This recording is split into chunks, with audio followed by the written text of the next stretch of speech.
আসসালামু আলাইকুম সুপ্রিয় ছাত্রছাত্রী বন্ধুরা, আশা রাখি আল্লাহর অশেষ রহমতে তোমরা অনেক অনেক ভালো আছো। তো তোমাদের সামনে আজকে আমি যে বিষয় নিয়ে কথা বলবো, বিষয়টির নাম voice change of interrogative sentence, অর্থাৎ প্রশ্নবোধক বাক্যের ভয়েস চেঞ্জ।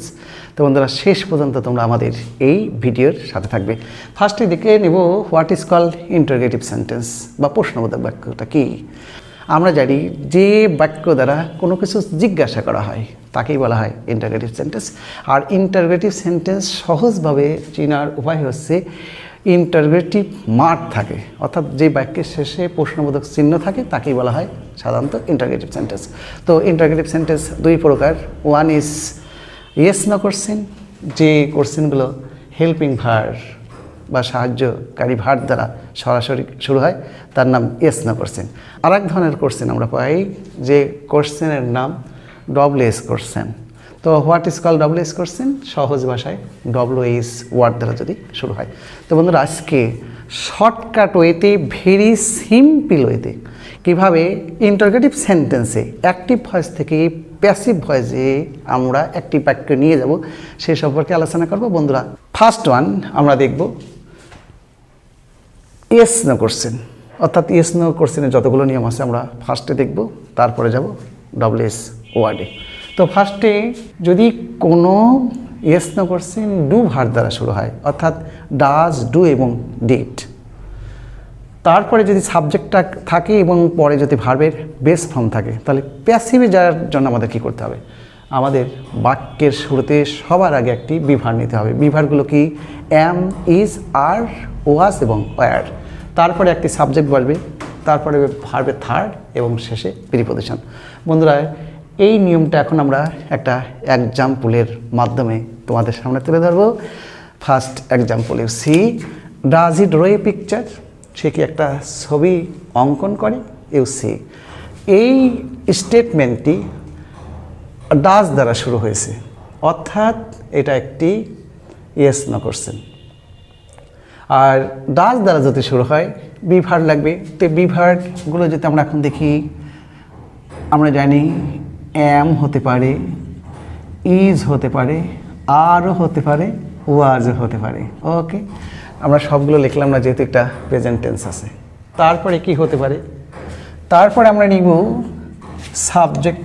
আমরা মনে হয় জানি অ্যাক্টিভ ভয়েসের অবজেক্ট হয় প্যাসিভ ভয়েসের সাবজেক্ট, যার ফলে এখানে আ পিকচার আমরা লিখব। ওকে, পিকচার লেখা হয়ে গেল। তারপরে বলা হয়েছে মেন ভার্বের থার্ড, অর্থাৎ ড্রয়ের পাস্ট পার্টিসিপল আমরা বসাবো এখানে ড্রন্ট।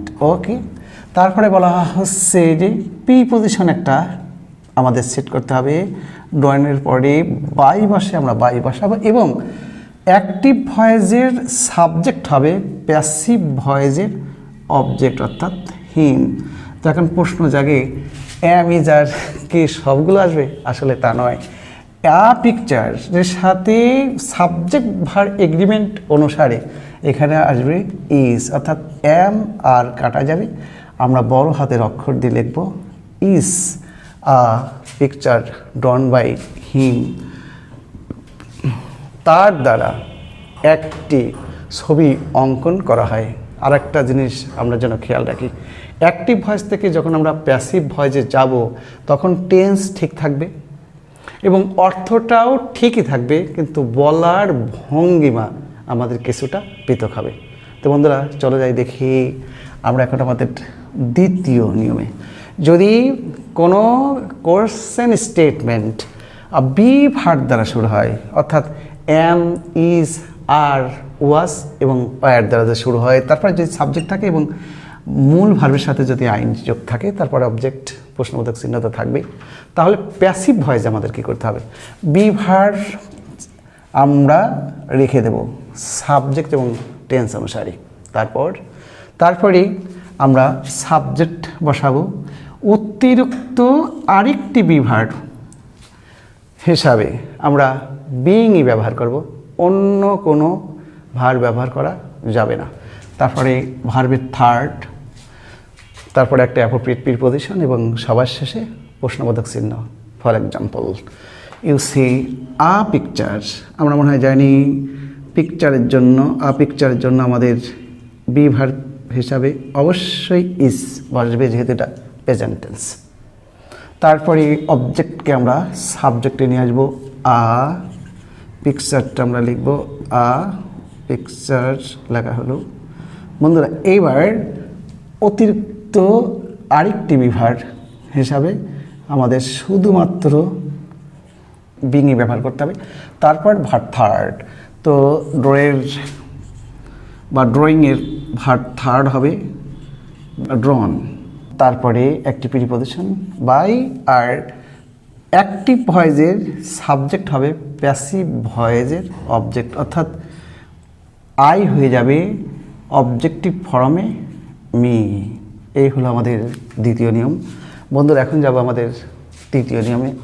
তো প্রশ্নবোধক চিহ্ন কিন্তু আমাদের দিতেই হবে। তৃতীয় নিয়মে যদি কোনো কোশ্চেন স্টেটমেন্টের শুরুতে হ্যাভ ভার্ব থাকে, অর্থাৎ হ্যাভ, হ্যাজ এবং হ্যাড, এই তিনটির যদি যে কোনো একটি থাকে, তাহলে আমাদের কি করতে হবে? অ্যাক্টিভ ভয়েসে স্টেটমেন্টটা আগে আমরা দেখে নিই। Have verb, subject, verb three. আর প্যাসিভে যখন আমরা যাব, হ্যাভ ভার্বটাই টেন্স এবং পার্সন অনুসারে লিখে দেবো, তারপরে সাবজেক্ট বসাবো, আর অতিরিক্ত বিভাগ হিসাবে বিন ব্যবহার করবো, এবং তারপর ভার্ব থার্ড, তারপরে প্রিপজিশন এবং অবজেক্ট আমরা ব্যবহার করবো, আর এক্সটেনশন যদি থাকে সেগুলো। তো বন্ধুরা যেমন হ্যাভ ইউ নন হার, তুমি কি তাকে চিনি আসো? You see. তো আগের নিয়ম অনুসারে আমরা হেল্পিং ভার্ব নেব।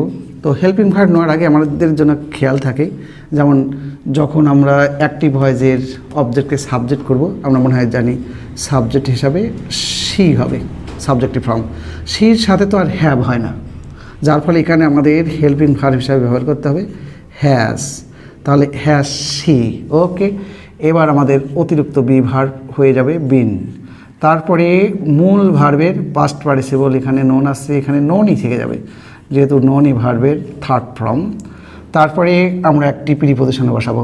সব সময় প্রিপজিশন যে বাই হবে এমনটি কিন্তু নয়, নোর পরে প্রিপজিশন বসে টু, আমরা টু বসাবো।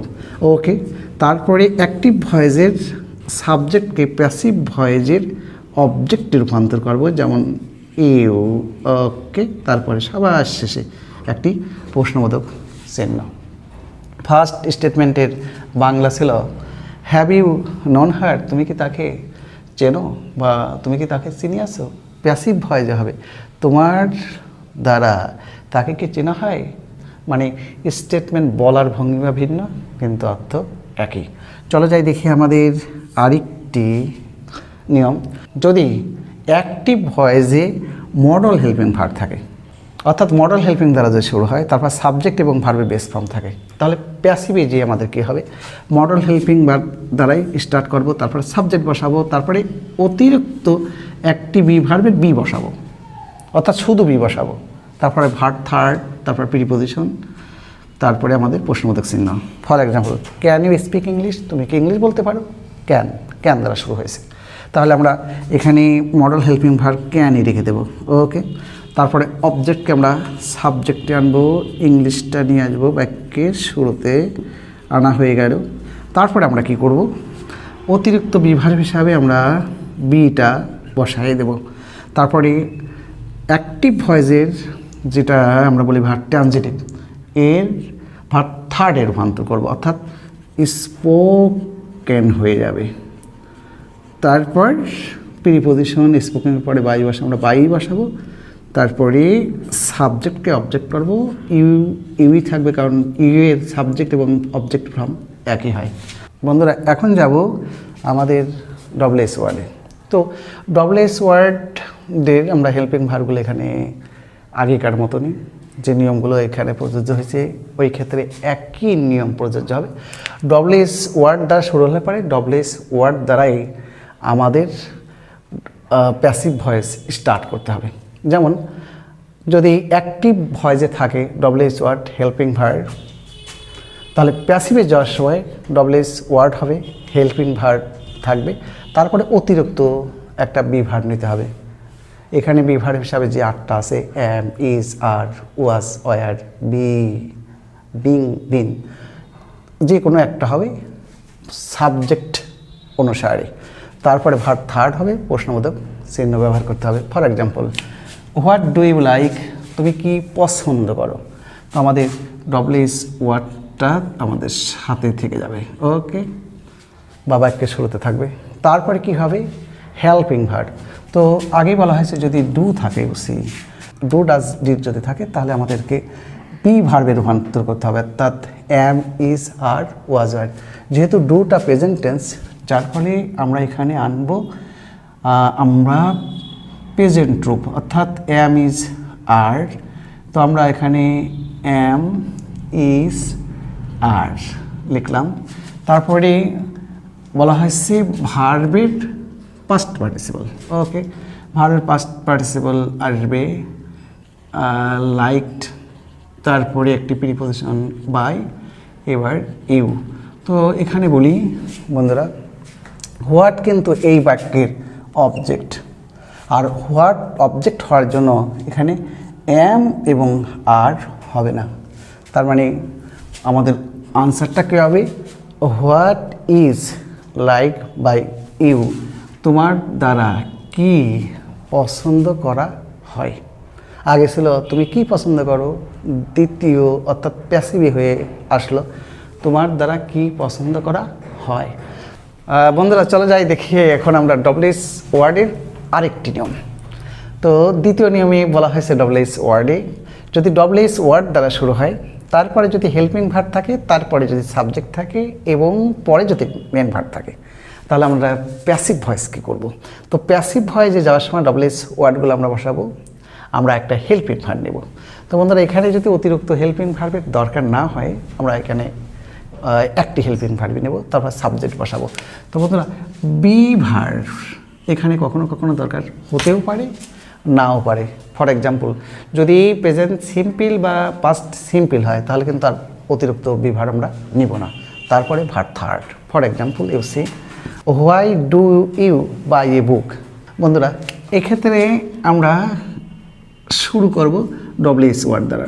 ডব্লিউএস ওয়ার্ড আমাদের এখানে হোয়াই। ওকে, ডু আছে, আগে বলেছি যদি ডু থাকে তাহলে এম, ইজ, আর, যেহেতু এটা প্রেজেন্ট টেন্স যে কোনো একটা নিব। তো এই বাক্যে এ বুক আমাদের অবজেক্ট। তো অবজেক্টকে যখন আমরা সাবজেক্টে নিয়ে আসবো প্যাসিভ ভয়েসের, যেমন এ বুক, এখন কিন্তু আমরা ইচ্ছা করলে এমও পারবো না, আরও না, আমাদের কী নিতে হবে, ইজ, যেহেতু এ বুক এক বচন, যার ফলে সাবজেক্ট ভার্ব এগ্রিমেন্ট অনুসারে আমাদের ইসি ব্যবহার করতে হবে, তাহলে আমাদের হেল্পিং ভার্বের কাজ শেষ। তো বন্ধুরা ডু ভার্ব থাকলে পরে আর অতিরিক্ত কোনো হেল্পিং ভার্ব নিতে হবে না বলে মূল ভার্বের আমাদের পাস্ট পার্টিসিপেলে যেতে হবে, অর্থাৎ বাইকে আমরা বটে রূপান্তর করব। তারপর প্রিপোজিশন বাই, অ্যাক্টিভের সাবজেক্টকে আমরা প্যাসিভের অবজেক্টে নিয়ে যাব। তাহলে আনসারটা কী হলো, why is a book bought by you, যার বাংলা তোমার দ্বারা কেন একটা বই কেনা হয়। বন্ধুরা এখন যাব তোমাদের জন্য ডব্লিউএস ওয়ার্ডের সবচাইতে গুরুত্বপূর্ণ ব্যবহারিক হুর ব্যবহার। তো হু যদি থাকে তাহলে আমরা প্যাসিভ ভয়েসে যাওয়ার সময় লিখব বাই হোম অথবা উইথ হোম অথবা টু হোম, এর যে কোনো তিনটির একটি দ্বারা আমাদের ডব্লিউএস ওয়ার্ড শুরু করব। তো নোর পরে আমরা জানি সব সময় বসে প্রিপোজিশন টু, তাহলে আমরা বসাবো টু হোম। ওকে বন্ধুরা, তারপরে বসাবো একটা হেল্পিং ভার্ব, যেহেতু বাক্যটা ছিল প্রেজেন্ট টেন্সে, যার ফলে উত্তর এখানে আসবে ইজ, অ্যাম এবং আর, যেহেতু অবজেক্ট আমাদের ইট, যার ফলে এখানে আমাদের ইটের জন্য ইজ ব্যবহার করতে হবে। তাহলে টু হোম ইজ ইট নন। বন্ধুরা এই হবে আমাদের প্যাসিভ ভয়েস, তার মানে কার দ্বারা এটা জানা হয়। আগে ছিল হু নোজ ইট, কে এটা জানে, এখন হলো কার দ্বারা এটা জানা হয়। তো বন্ধুরা আজকে যাব আমাদের আলোচনার একদম শেষ প্রান্তে। তো অ্যাক্টিভ ভয়েসে যদি হুম থাকে, প্যাসিভ ভয়েসে আবার হবে হু। আর অন্য নিয়মগুলো তো আগের মতনই থাকবে, যার ফলে এখানে হু দ্বারা আমাদের শুরু করতে হবে। অ্যাক্টিভ ভয়েসটি যেহেতু এখানে পাস্ট টেন্স আমাদের ব্যবহার করতে হবে ওয়াজ। ওকে, আর এখানে হোমটা অবজেক্ট হওয়ার জন্য look my student, whom was আমরা সিন ব্যবহার করব, অর্থাৎ বি ভার্বের পরেই থার্ড নিব, তারপরে আমরা ব্যবহার করব একটা প্রিপোজিশন। এটা বাই হতে পারে অথবা অন্য কোনো প্রিপোজিশন হতে পারে, যেহেতু এখানে সিন আছে যার ফলে বাই হবে। তারপরে বাই ইউ অর্থাৎ অবজেক্ট যাবে। আবার বলি, এই বাক্যে হোম কিন্তু আমাদের অবজেক্ট, যার ফলে হুটা সাবজেক্টে রূপান্তর করতে হবে। তারপরে বিভার একটি বা থার্ড এবং প্রিপোজিশনের পরে অবজেক্ট ফর্ম। তো বন্ধুরা, এই হলো তোমাদের জন্য আমাদের আজকের আয়োজন। তো আমাদের এই ভিডিওটা ভালো লাগলে লাইক, কমেন্ট এবং শেয়ার চাই। তোমরা যদি সাবস্ক্রাইবার হয়ে থাকো তোমাদেরকে অনেক অনেক ধন্যবাদ। আর সাবস্ক্রাইবার যদি না হও, সাবস্ক্রাইবার হয়ে আমাদের সাথে থাকবে। নতুন কোনো ভিডিওতে আবার হয়তো দেখা হবে। টিল দেন, আল্লাহ হাফেজ।